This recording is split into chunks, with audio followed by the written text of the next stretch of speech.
श्री सद्गुरुनाथ महाराज की जय. ओम नमः शिवाय. एम विशालाक्षी लिखित परमपूज्य कलावती आई यांचे चरित्र प्रथमोल्हास भाग 8. उत्तर कानडा जिल्ह्यात व दक्षिण कानडा जिल्ह्यात गणेश चतुर्थीचा सण म्हणजे दिवाळीपेक्षा मोठा मानला जातो. प्रत्येकाने घरोघरी गणपती आणलाच पाहिजे अशी तेथील पद्धत. एका घरातील 10 भाऊ वेगवेगळे राहिले तरी प्रत्येकाच्या घरी गणपती असावयाचाच.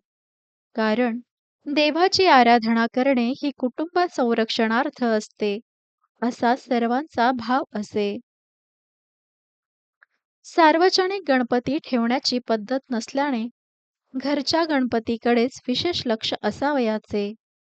त्यामुळे तरतऱ्हेची आरास करणे, त्रिकाल पूजा, नैवेद्य याकडे लक्ष पुरविण्यास सर्वांना हवी तेवढी सवड मिळे.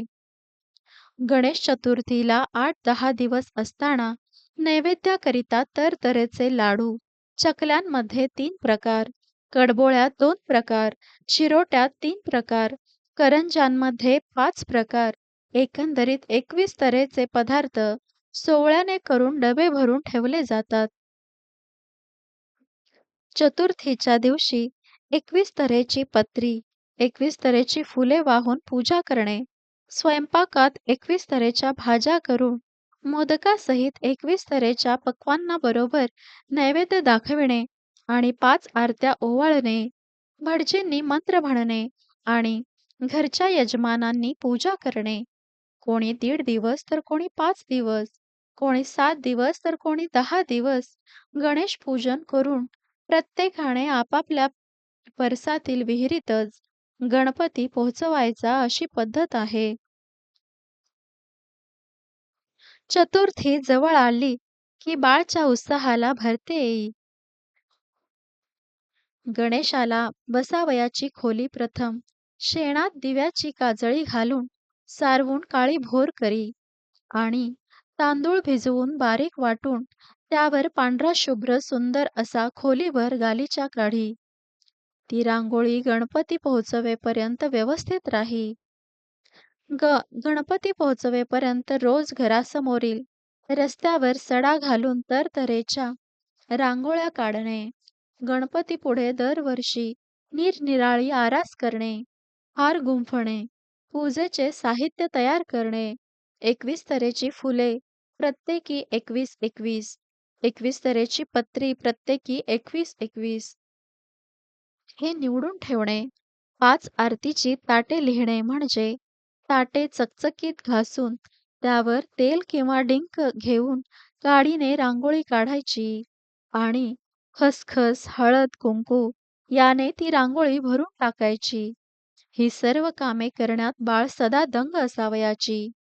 गणपती पोहोचविण्याचा दिवस आला की बाळचा चेहरा उतरवून जाई. गणपती पोहोचवीत असता तिला मोठे दुःख होत असे. तिच्या डोळ्यातून टिपे गळत असत. पुसून पुसून बाळचे डोळे तांबडे लाल होऊन जात. हे पाहून सर्वांना नवल वाटे. गणपती बाप्पा मोरया, पुढच्या वर्षी लवकर या, असे सर्वजण गर्जना करीत. पण बाळच्या तोंडातून एकही शब्द फुटत नसे. 3ऱ्या इयत्तेत असताना बाळचा तोंडच्या हिशोबात पहिला नंबर आला. म्हणून हेडमास्तरणीने तिला प्रत्येक मुलीचे नाक धरून तिला गालावर मारण्यास सांगितले. पण एखाद्याला दुखविणे बाळाला आवडत नसल्याने ही गोष्ट तिने कबूल केली नाही. त्यात काही मोठ्या म्हणजे 18-20 वर्षापर्यंतच्या मुली पण होत्या. त्यांच्यापुढे स्वतः हेडमास्तरणीने बाळाला उचलून धरिले आणि नाक धरून मारायला लागले. तेव्हा अपमान सहन न होऊन त्या मुली रडू लागल्या. त्यावेळी माझ्यासारखीला झाल्यास आपण मुलींची चांगलीच फजिती उडविली याबद्दल कितीतरी आनंद झाला असता. पण बाळाला मात्र त्यामुळे अतिशय वाईट वाटले. पुढे 3रीची परीक्षा सुरू झाली. परीक्षेच्या शेवटच्या दिवशी बाळ घरी येण्याकरिता शाळेच्या पायऱ्या उतरू लागली. इतक्यात तिच्या पुढे एक लहानसा कागद वाऱ्याने उडून लांब वर गेला. त्यानंतर 3-4 वेळा तिने तो कागद धरू पाहिला, तरी तिच्या हाताला तो सापडला नाही. तरी पण कागद मिळविण्याचा तिचा प्रयत्न चालूच होता. शेवटी अशी गंमत झाली, की एकाएकी वाऱ्याची झुळूक आली आणि त्या सरशी तो कागद तिच्या छातीवर येऊन बसला. तेव्हा सहजच तो तिच्याकडून पकडला गेला. त्यावर तो कागद बाळने वाचला. त्याच्यावर "जब तुम आया जगत में, तब जन हासे तुम रोवे. अब ऐसी करणी कीजिए कि तुम हासे जग रोवे." हा दोहा होता. बाळला जरी अर्थ समजला होता, तरी वडिलांकडून तिने त्याचा अर्थ विचारून घेतला. इतकेच नव्हे, तर रात्री कीर्तन संपल्यावर बुवांकडूनही त्याचा अर्थ तिने समजावून घेतला. तेव्हापासून इन दिन दिन सुदिन या गाण्याबरोबर हा दोहाही बाळने ध्यानात ठेविला. तो कागद मिळाल्यापासून दिवसेंदिवस तिच्या वृत्तीत पूर्वीपेक्षा अधिक गंभीरपणा जाणवू लागला. पुढे तिने शाळा सोडून दिली. पण पहिल्या पुस्तकातील कवितेचे कडवे "मुत्तु होदरे ಮತ್ತೆ बप्पुदू ಹೊತ್ತು ಹೋದರೆ ಮತ್ತೆ ಬಾರದು", दुसऱ्या पुस्तकातील "ಸುಳನಾಡಲು ಬೇಡ ಜನರೋಳು, ನೀ ನೆನೆಸಲು ಬೇಡ, ನೀ ಮೈಗಳನ್ನಾಡಲು ಬೇಡ ಗುರು, ತಾಯಿ ತಂದೆಗಳ ನುಡಿಗೆ, ಒಳ್ಳೆತನ ಬಿಡಬೇಡ, ಪ್ರಾಣಿಗಳಲ್ಲಿ ನಿರ್ದಯನಾಗಬೇಡ, क्षुल्लकर संगದಲ್ಲಿ ಹೋಗಿ ನೀ ಬೇಡ ಕೆಡಬೇಡ, लोकांशी खोटे बोलू नकोस, चार चोर हो म्हणवून घेऊ नकोस, आळशी होऊ नकोस, गुरु, आई, वडील जे सांगतात त्यात अंगचोरपणा करू नकोस, चांगुलपणा सोडू नकोस, प्राण्यांच्या बाबतीत निर्दय होऊ नकोस, कुसंगतीत जाऊन बिघडू नकोस. तिसरीतील कवितेचे कडवे बडतನ ಬಂದಾಗ ನೆಂಟರ ಬಾಗಿಲ ಸೇರಬಾರದು. गरिबी आल्यावेळी आप्तेष्टांच्या आश्रयाला जाऊ नये. दुसऱ्या कवितेचे कडवे मंदमती निंदिसಲು ತಾಳಿಕೊಂಡವ ಜಾಣ, ಒಂದೇ मनದಲ್ಲಿ धर्मವನ್ನು ಮಾಡುವವ जाण. मंदबुद्धीच्या लोकांनी निंदा केली असता ती जो सहन करतो तो शहाणा. एक मनाने धर्माप्रमाणे वागणारा तो शहाणा होय. या सर्वातील बोध मात्र तिने कायमचा ध्यानात ठेविला. बाळ दुसरीत असता एकदा तिच्या एका आप्तेष्टाने नवरात्रोत्सवानिमित्त तिला कारवारला बोलावून नेले होते. त्या घरच्या बाईचे म्हणजे लीलाताईचे व तिच्या चुलतीचे सख्य नव्हते. तिची चुलती समोरील चाळीत राहत असे. तिला बाळचे भजन फार आवडे. त्यामुळे रोज ती बाळला आपल्याकडे बोलावून नेऊन तिच्याकडून भजन म्हणवून घेऊन चाली पण समजावून घेत असे. बाळ तिच्याकडून आली की माझ्याबद्दल काकी काही म्हणत होती काय ग? असे ती बाळला नेहमी विचारी. ती खरोखर जरी काही बोलली तरी बाळ काही नाही असे तिला सांगत असे. असे 4 दिवस घडल्यावर 5व्या दिवशी तिने जेव्हा प्रश्न विचारला तेव्हा तिच्या विचारण्याचा व्याप बंद करण्यासाठी बाळ तिला म्हणाली, "अक्का, ज्या दिवशी काकी तुझ्याबद्दल काही बोलतील ना, त्या दिवशी मी तुम्हाला अगदी जसेच्या तसे येऊन सांगेन हां." तेव्हापासून तिने बाळला विचारणेच सोडून दिले. कारवारला असेपर्यंत बाळ रोज संध्याकाळी समुद्रकिनाऱ्यावर जात असे आणि सवयीप्रमाणे वाळूची पिंडी बनवून तिची पूजा करून घरी परत येत असे. तेथे समुद्राच्या वाटेवर दुतर्फा सुरूची झाडे होती. एके दिवशी समुद्रावर जाऊन परत येते वेळी सुरूची झाडा खाली पडलेली वाळलेली फळे तिने वेचून आणली आणि एका पुठ्ठ्याच्या अष्टकोनी परडी तयार करून त्याला सुंदर कापड शिवून त्यावर ती फळे जोडली. खरोखर ती परडी फारच सुबक झाली होती.